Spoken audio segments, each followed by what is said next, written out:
we are studying about chapter 3 human reproduction, and in the previous class we have studied about the male reproductive system and its parts. Okay, so today we are going to study about the parts of the female reproductive system.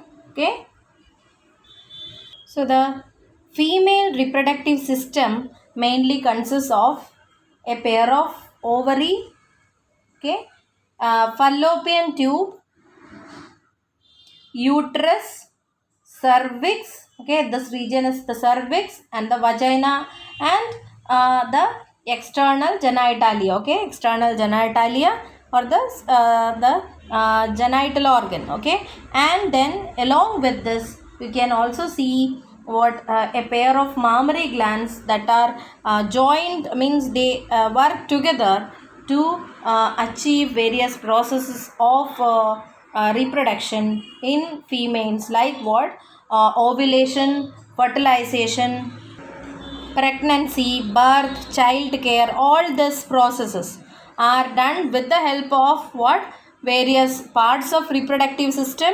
located in the pelvic region, like what ovaries, oviducts, uterus, cervix, vagina, external genitalia, along with what mammary glands.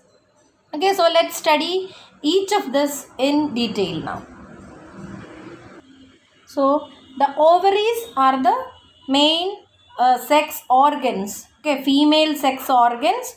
The functions of that are they produce the female gamete, also known as what ovum. Okay, you cannot say it as ovules. You don't get confused with that.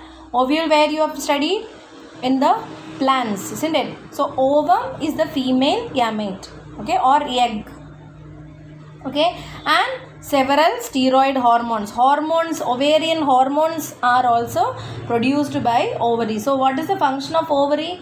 They produce the female gamete or ovum, and also what various steroid hormones. Okay, steroid hormones and ovum is produced by the ovaries. Okay, where they are located? They are located one on each side of the lower abdomen. Okay, on both the sides of the lower abdomen they are located, and the size of it is around 2 to 4 centimeter, okay, in length, and they are connected to the pelvic wall, that is to the wall of the pelvic region, and also to the uterus by ligaments. Do you remember ligaments, tendons, etc.? So by ligaments they are connected to the pelvic wall and also to the uterus. And if you see the structure of an ovary is having a covering, okay, of epithelial cells, and that includes a stroma, a matrix-like structure known as stroma. And stroma is having two zones or two regions, the peripheral cortex and inner medulla. Wherever you see the outer region is the cortex and the inner region is medulla. If you take the kidney or brain, wherever, isn't it? Likewise, the ovary is having a covering made up of epithelial tissues, and it includes a matrix. That matrix is known as what? Stroma.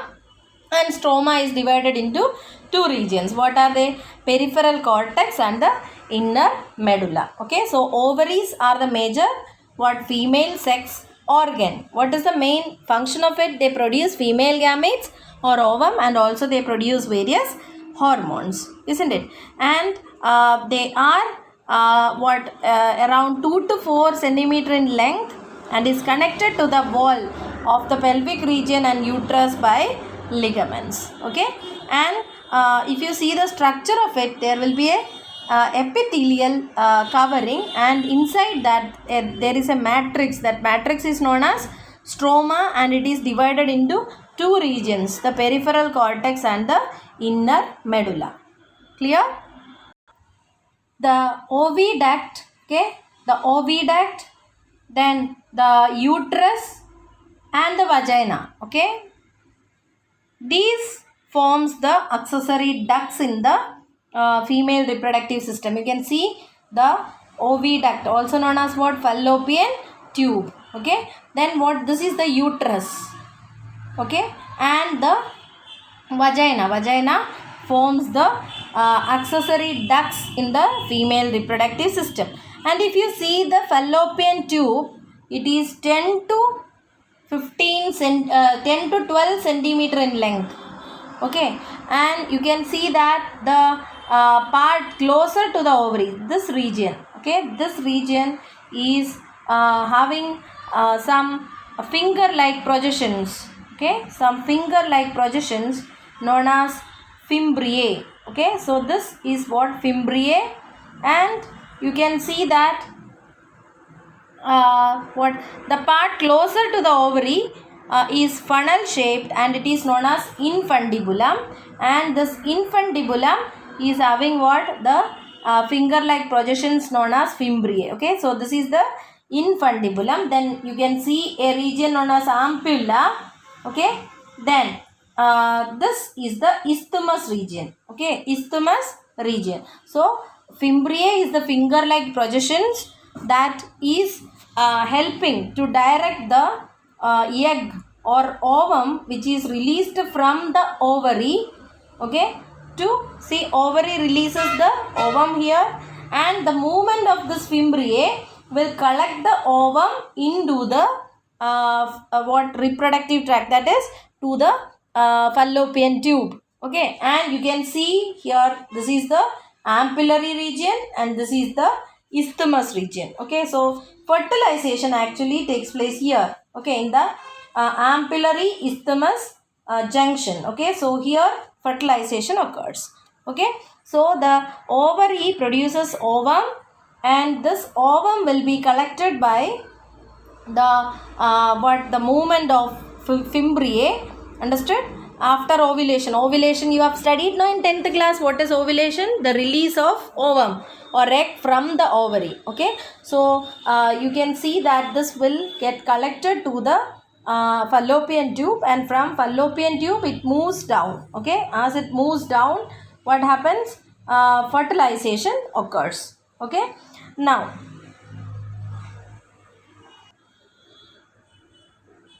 so this is what here also in this region also you can see what the fimbriae. Okay, in the infundibular region, and you can see what the ampullary region, and this is the isthmus region. Isthmus region is connected to the uterus. So is it clear? Uterus is also known as womb. Okay, so this is the uterus, and this uterus is also known as the womb. Okay, and you can see that you can see that the uterus opens into the vagina through a narrow part that is known as cervix, and the cavity of the cervix is known as cervical canal. Okay, so the cervix or cervical canal and the vagina together forms the birth canal. Okay, birth canal. Understood? So it is, what is the shape of uterus? It is just like a inverted pear. Okay, pear shaped structure it is having, and you can see that this opens into the vagina. Okay, through a narrow part that is known as the cervix, and the cavity of the cervix is known as cervical canal, and cervical canal and vagina, they form the birth canal. Through that birth happens. Okay, understood now? If you see the structure of this uterine walls or uterus walls, if you take, you can see that there are three different layers in the uterus. Okay, that is endometrium, the innermost layer. Okay, then a muscular myometrium and the perimetrium. Understood? So these are the three layers that you can see in the uterus. What are they? Endometrium, myometrium and perimetrium. Understood? So endometrium is the layer which undergoes cyclic changes. Its thickness what varies. Okay, sometimes it will get vascularized. Vascularized means more blood vessels will form in that, okay, and they'll become spongy and what it will get ready for supporting the babies or to the implantation, okay, and during means after that what happened during menstruation, this endometrium layer only will fall off, so it undergoes cyclic changes. What? Endometrium. And myometrium is the layer which helps in the process of delivery, okay, because myometrium layer shows vigorous contraction and expansion that results in the process of delivery, okay, that helps in the process of delivery. Understood? So these are the three layers. This are also asked many times: endometrium, functions of endometrium, myometrium and perimetrium. So what are the three layers of uterus? Histology if you take, okay, or their structure if you take, you can see that three layers are there: endometrium, myometrium and perimetrium. So which is the layer which undergoes cyclic changes? It is endometrium, which helps in the layer of uterus which helps in the process of delivery is myometrium, and the perimetrium is the outer one, okay, outer layer. Is it clear? The female genitalia consists of mons pubis, labia majora, labia minora, hymen, that is the membrane that is present in the opening of the vagina, and the clitoris. These are the parts of what? The various parts of the female external genitalia or female reproductive part. Okay. Then next we have to study about the mammary glands. The mammary glands are the characteristics of female mammals, isn't it? And they are paired structures containing what? Glandular tissues and fat. Okay, they contains what? Glandular tissues and fat. And the glandular tissue is divided into different lobes. Around 15 to 20 lobes or chambers are there. And this contains what? Clusters of cells called alveoli. Okay, and the cells, each cells of this alveoli. Okay, so mammary gland is divided or made up of two different types of structures. What are they? They are glandular tissues and fat. The glandular tissues, okay, they are made up of, or they are divided into 15 to 20 lobes. Okay, 15 to 20 lobes, and this lobes contains what? Clusters of cells, group of cells called alveoli, and this cells in this alveoli, they secrete the milk and it will be stored in the cavities of the alveoli. Okay, and the alveoli opens to mammary tubules. The mammary tubules of each lobe, they join to form the mammary ducts, and different mammary ducts they form, or they open to form a wider mammary ampulla, and it is connected to the lactiferous duct, and through the lactiferous duct the milk is sucked out. Okay, so this is the structure of the mammary gland. Okay, so mammary gland consists of what? Many lobes, and in lobes what is there?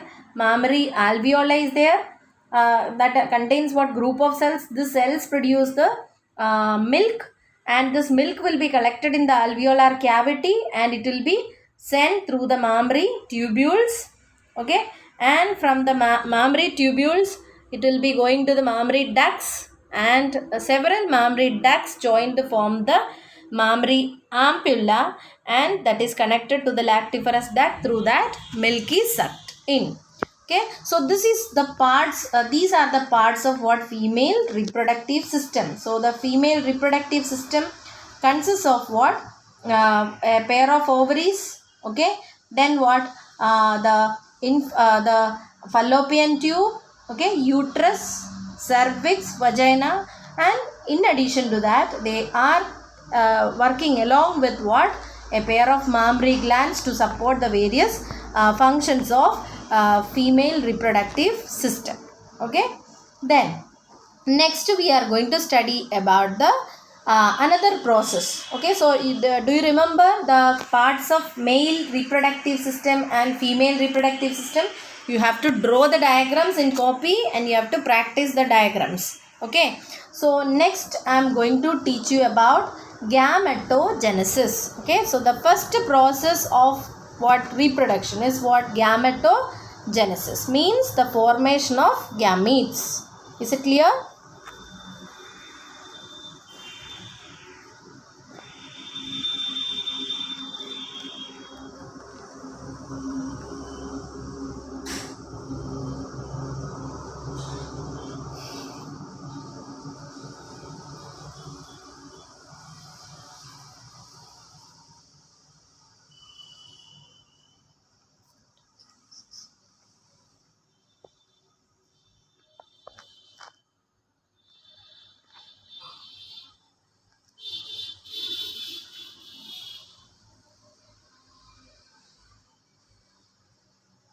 So, the process of gametogenesis can be divided into spermatogenesis and oogenesis. So, spermatogenesis is what? The process by which, male germ cells called spermatogonia produces the sperms.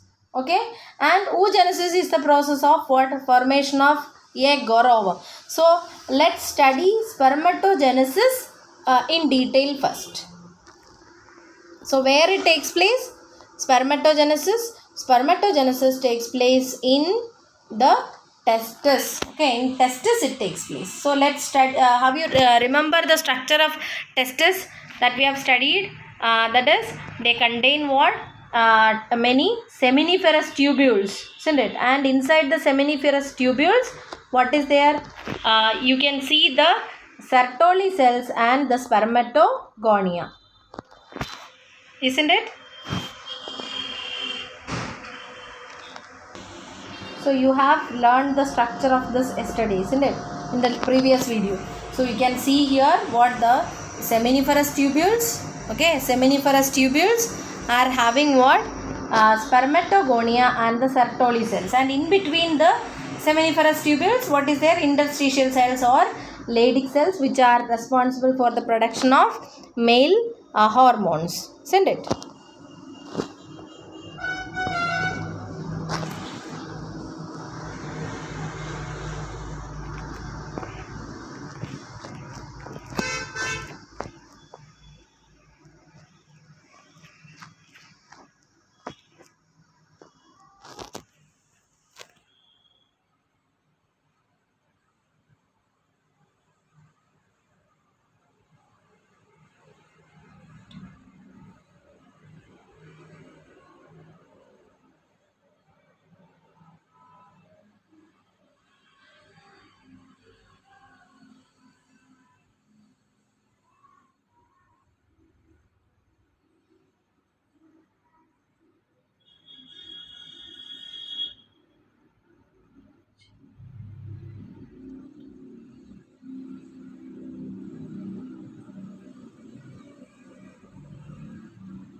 So you can see that the spermatogonia, which is present inside the seminiferous tubules, they undergo mitosis. Listen what it is, mitosis, and they just increase in their number.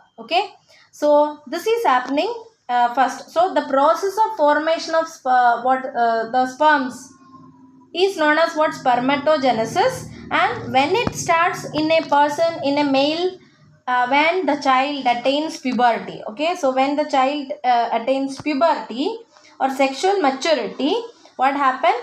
The cells which are present in the seminiferous tubules of the testis, they undergoes mitosis, okay, and they increase in their number. Now what will happen? Some of the spermatogonia, and they are known as primary spermatocytes. What are they? Primary spermatocytes. Okay, some spermatogonia which is produced by the mitosis, okay, which increased by their number by mitosis. Some of them, among them, undergoes what? Meiosis, and that cells which are undergoing meiosis is called primary spermatocytes. Is it clear? And now the primary spermatocytes,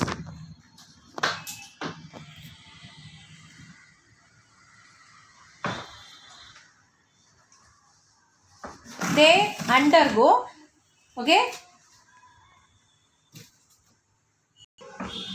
this primary spermatocytes, okay, they undergo or they complete their first meiotic division. Okay, first meiotic division, do you remember meiosis takes place in two stages? First meiotic division is there and second meiotic division is there, isn't it? So the primary spermatocytes complete its first meiotic division and produce two cells, equal cells. Okay, they are haploid and they are known as what? Secondary spermatocytes. Okay, secondary spermatocytes, and in this each will have only 23 chromosome. Okay, they are known as what? Secondary spermatocytes. Okay, and then the secondary spermatocytes, they undergo second meiotic division and they produce 4 equal haploid cells, and they are known as spermatids. Okay, spermatids.